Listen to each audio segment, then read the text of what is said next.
জল সীমান্ত রয়ে আছে আমাদের সাথে। অতি প্রাচীন কাল থেকেই মায়ানমারে জাতিগত বিদ্বেষ বিদ্যমান ছিল, ফলে বিভিন্ন সময়ে মায়ানমার গৃহযুদ্ধ এবং দাঙ্গা হয়। আরাকান আর্মি সর্বশেষ গত 8ই ডিসেম্বর 2024 তারিখে মংডু টাউনশিপ দখল করার ফলে বাংলাদেশ মায়ানমারের মধ্যবর্তী 271 কিলোমিটার এলাকায় আরাকান আর্মির দখলে। 2017 সালে বাংলাদেশ আশ্রয় দেওয়া হয় প্রায় 10 লক্ষ রোহিঙ্গা। 2024 সাল পর্যন্ত নিরাপত্তা বাহিনীর অগোচরও প্রায় 50 থেকে 60,000 রোহিঙ্গা বাংলাদেশে প্রবেশ করে, যাদের রেজিস্ট্রেশন এখন পর্যন্ত হয় নাই। প্রতিবেশী রাষ্ট্রের আভ্যন্তরীণ কোন্দলের ফলশ্রুতিতে বিভিন্ন সময়ে সীমান্ত দিয়ে অবৈধ অনুপ্রবেশকারী প্রতিনিয়তই আসার চেষ্টা করে। এছাড়া সীমান্ত উপারে প্রায়ই গোলাগুলির শব্দ শুনতে পাওয়া যায় এবং বিভিন্ন সময়ে ক্ষুদ্রাস্ত্র ও ভারী অস্ত্র ফায়ারের গোলা আমরা সীমান্ত এলাকায় পতিত হয়। আমাদের শেষে স্বার্থ রক্ষার্থে আমাদের স্বার্থ সংশ্লিষ্ট বিষয় নিয়ে আমরা প্রথম থেকেই মিয়ানমার সরকার এবং আরাকান আর্মির সাথে যোগাযোগ রক্ষা করে চলছি।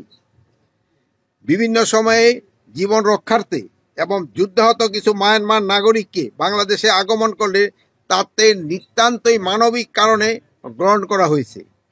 এছাড়া আরাকান আর্মির তীব্র আক্রমণে মায়ানমার জান্তা সরকারের বিভিন্ন নিরাপত্তা বাহিনীর প্রায় 876 জন সদস্য বিজিবির কাছে আত্মসমর্পণ করেছে।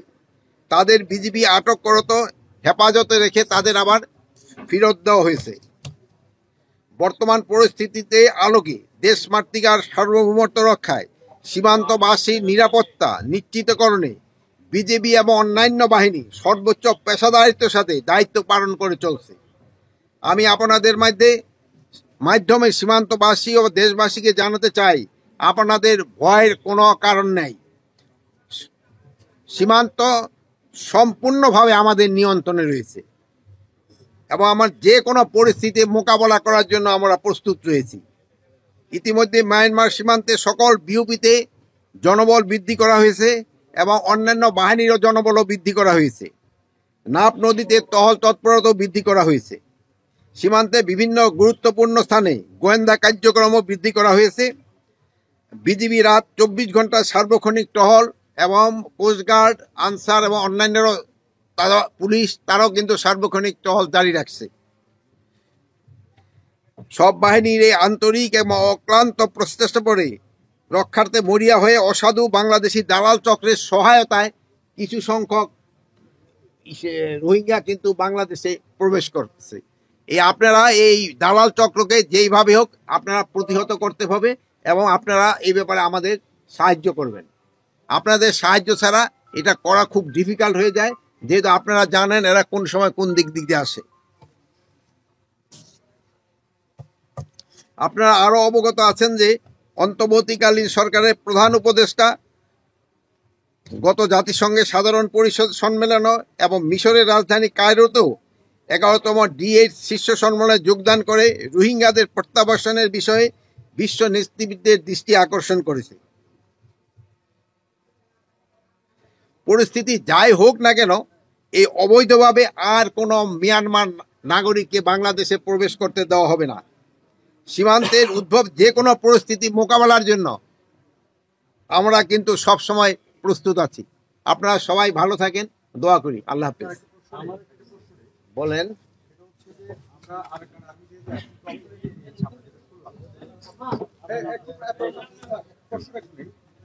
আরাকান আর্মি দখল নিয়েছে, তাদের সাথে আমাদের সম্পর্ক কাদের সাথে হবে? আরাকান আর্মির সাথে হবে নাকি?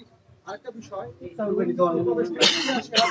যারা হচ্ছে এখন রেজিস্টার্ড হয় আপনি বললেন, এবং তারা এখন বিভিন্ন লোকালয়ে ভাড়া বাসায় একটা করে উত্তর দিই। ভাড়া বাসায় থাকছে, একেবারে নিয়ে নিন, এর লোকালয়ে তারা থাকছে স্যার। তারপরে এখন আপনি যেদিন আসছে আজকে 17 জন অপহরণ, সবকিছু মিলে আইন শৃঙ্খলা অবস্থা খুবই ভয়াবহ। এই বিষয়টা আপনার জানা আছে? আমাদের আপনি জানেন এখন যে আমাদের 271 এই কিলোমিটার যে আমাদের বর্ডার, যেটা কিছুটা নদীপথ এবং কিছুটা স্থলপথে, এটা এখন পুরোটি আরাকান আর্মির দখলে আছে, কিন্তু দেশটা আবার মিয়ানমারের। এখন আমাকে দোনোজনের সাথেই একটা সম্পর্ক বজায় রাখতে হচ্ছে এবং দোনোজনের সাথে আমাকে একটা যোগাযোগ আছে। এবং এই ব্যাপারে আপনারা জানেন যে আমাদের সরকার এবং আমাদের প্রধান উপদেষ্টা একজন হাই রিপ্রেজেন্টেটিভ, একজন যার স্ট্যাটাস উপদেষ্টা দিয়ে একজন ডক্টর খলিলুর রহমানকে নিয়োগ করা হয়েছে। উনি কিন্তু এই ব্যাপারে মানে সার্বক্ষণিক দেখাশোনা করতেছে। আর এই এলাকার যে বললেন যে এখানে অন্য কোনো সমস্যা নাই, আর অন্যান্য সব বাহিনীগুলি বিজিবি সহ তারা সব সময় খুব সজাগ আছে, আইন শৃঙ্খলা যেন সব সময় ঠিক থাকে। আর বর্তমানে আরেকটা প্রশ্ন করছিলেন যে এটা প্রায় 50 থেকে 60,000 রোহিঙ্গা আমাদের এখানে চলে আসছে, যাদের এফডিএম মানে হয় রেজিস্ট্রেশন হয় নাই। এখন এরা তাদের রেজিস্ট্রেশনটা হবে কি হবে না এটা একটা ডিসিশন। আর হয় কি এরা কিন্তু কতগুলি সমস্যা আছে, একটা মানবিক সমস্যা, যেমন ওরা হঠাৎ তারা অ্যাক্সিডেন্ট করে বা আহত হয়ে এখানে আসতে আসতে সেরকম তাদের ফেরত দেওয়াও কিন্তু খুব ডিফিকাল্ট। প্লাস এখানে তাদেরও কিছু নিজস্ব লোকজনও আছে, এটা একটা সমস্যা আছে। বাট এই 50 থেকে 60,000 এই রোহিঙ্গাদের কিন্তু ইনডাইরেক্টলি কিন্তু তারা এটা পাচ্ছে কিন্তু খাওয়ার এটার ব্যাপারে সরকার ও আকেফাল আছে এবং এই ব্যাপারে খুব তাড়াতাড়ি একটা হয়তো ডিসিশন সিদ্ধান্ত দেওয়া হবে। আপনার এই রোহিঙ্গা মাদক নিয়ন্ত্রণের জন্য এবং এর নিয়ন্ত্রণের জন্য আপনারা কি চিন্তা ভাবনা করতেছেন?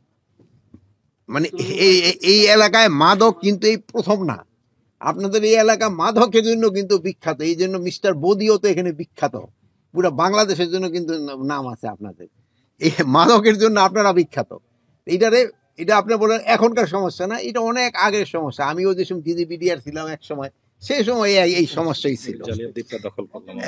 আর এই সমস্যা কিছুটা হয়তো কলছে। দেখেন আপনি এই জালিয়া দ্বীপে আগে যারা ছিল তাদের কিন্তু আমরা হটাই দিছি। এই জালিয়া দ্বীপটা কিন্তু একটা হটস্পট ছিল এই মাদকের জন্য। প্লাস আমরা এই মাদকটা শুধু এই এলাকার না, এটা পুরা দেশের একটা সমস্যা, এটা একটা বিরাট দেশের একটা সমস্যা। এটা আপনাদের সবারই সাহায্য এবং সহযোগিতা দরকার হবে। এই মাদকটা যেভাবে হোক আমাদের এটা প্রতিহত করতে হবে। আপনারা এই যে আপনি হুজুর যে প্রশ্নটা করে ভালো, আপনার ইমাম সাহেবদেরও বলবেন যেন মসজিদে এরা যেন সবসময় বলে মাদক, এই জন্য জুম্মার এই যে খুতবার সময় যেন হুজুর এটা বলে, এটা কিন্তু বলতে হবে। এটা এমন আমরা বলতেছি সফল কর্মের মাদক, কিন্তু এটা কিন্তু আমগো পোলাপান হইতে এই ঝামেলাটা করতেছে। মানে এই জন্য আমরা যদি একটু সচেতন হই তবে কিন্তু আমরা আপনার প্রশ্ন করতে তবে কিন্তু আমরা এটা সমস্যাটা সমাধান করতে পারবো। এটা শুধু একটা আইন শৃঙ্খলা বাহিনী এটা না, এটা আপনাদের সবাই সহযোগিতা দরকার। এই সবাই সহযোগিতা হলে এটা অবশ্যই এটা নিয়ন্ত্রণে চলে আসবে।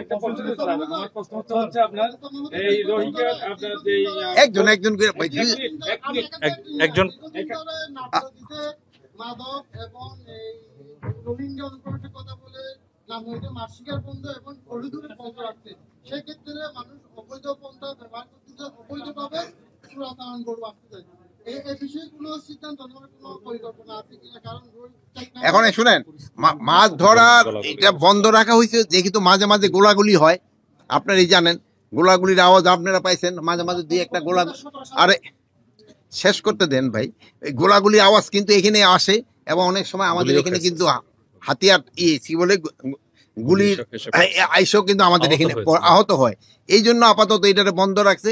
পরিস্থিতিটা আরো একটু উন্নতি হলে, যেমন ধরেন এখান থেকে তাদের সরাই দেওয়া হয়েছে এই জালিয়া দ্বীপের থেকে, অন্যত এই এলাকায় হয়তো আর মাছ ধরার জন্য কোনো হয়তো সমস্যা হবে না।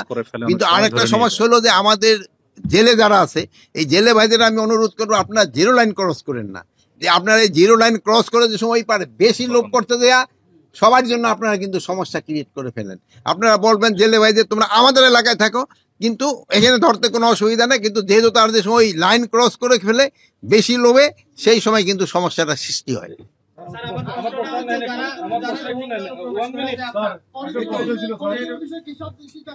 আরে ভাই শুনতে ভাই সবাই করলে ভাই একজন একজন করে করেন।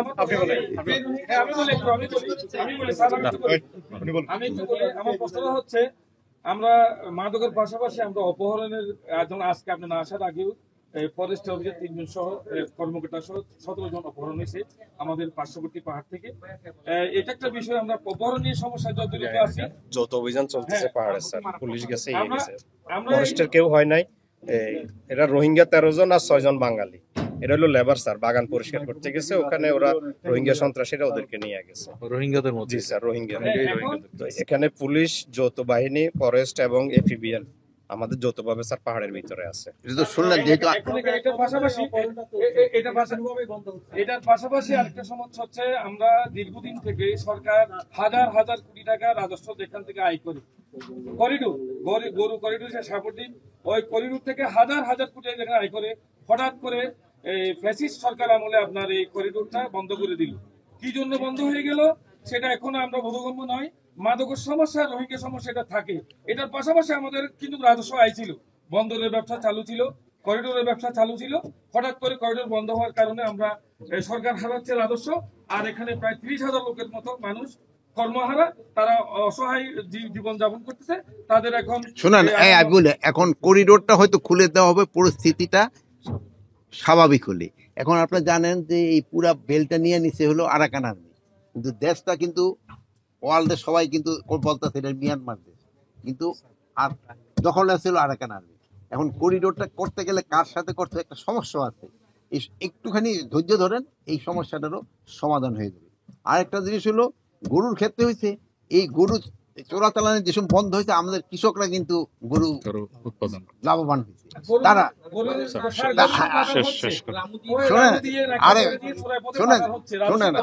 আমাকে কিন্তু চলে দিতেছে না, ওখান থেকে আসতেছে। শোনেন, এখন থেকে আমরা চাচ্ছি যে আমাদের কৃষকরা করুক, আমাদের কৃষকরা লাভবান হোক।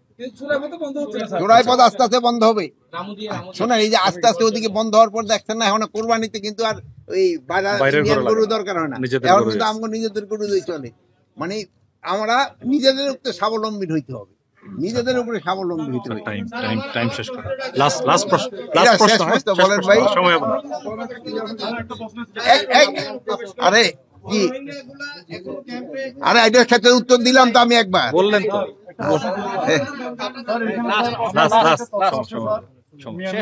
বিজিবির অস্ত্রগুলো, স্যার বাড়ি অস্ত্রগুলো কিছু আমাদের সীমান্তের বড় বড় মাদক ব্যবসায়ীদের হাতে আছে। তারা এগুলা দিয়ে প্রতিনিয়ত মাদক পাচার করছে এবং বিভিন্ন এলাকায় ত্রাস হিসেবে সৃষ্টি করছে। এই বিষয়ে ধরতেছি আমরা, তথ্য দেন। আমি আপনার কিছু অনুরোধ করবো, এটা যদি আপনি তথ্য দেন, আমি আজকে এখন অ্যারেস্ট করবো। এটা হলো কি, এখন হলো কি, এটা আপনার, হ্যাঁ কাদের কাছে অস্ত্র আছে এটা আপনাদের কাছে যদি তথ্য থাকে আপনারা সিক্রেটলি শোনেন, বিজিবির কাছে সিক্রেটলি দেন। এই জন্য আমরা আপনাদের পুরস্কার দেব। এটার জন্য আপনি যেহেতু ইন জেনারেল সবার সামনে বললে আবার এটা মুশকিল আছে, যেহেতু আপনার লাইফের একটা থ্রেট হয়ে যায়, আপনারা চুপে চাপে আমাদের কাছে দেন। এটার জন্য বিজিবির কাছে টাকা থাকে এবং অন্যান্য অর্গানাইজেশনের কাছে গুলো টাকা থাকে, ইন্টেলিজেন্স থেকে আপনাদের পয়সা দেওয়া হবে। আমার কথা শেষ হোক, পয়সা দেওয়া হবে, পয়সা শোনেন, আপনার কথা শেষ গেলেই পয়সা দেওয়া হবে এবং আপনি এটা একটু আমাকে জানান, আপনার পুরস্কৃত করবে ভালো হবে। যে আপনাদের এই খবর দিতে পারবেন তাকে সবাই পুরস্কৃত করে। হাত উঠান, কে কে সংবাদ, ও না হাত উঠান দরকার নেই।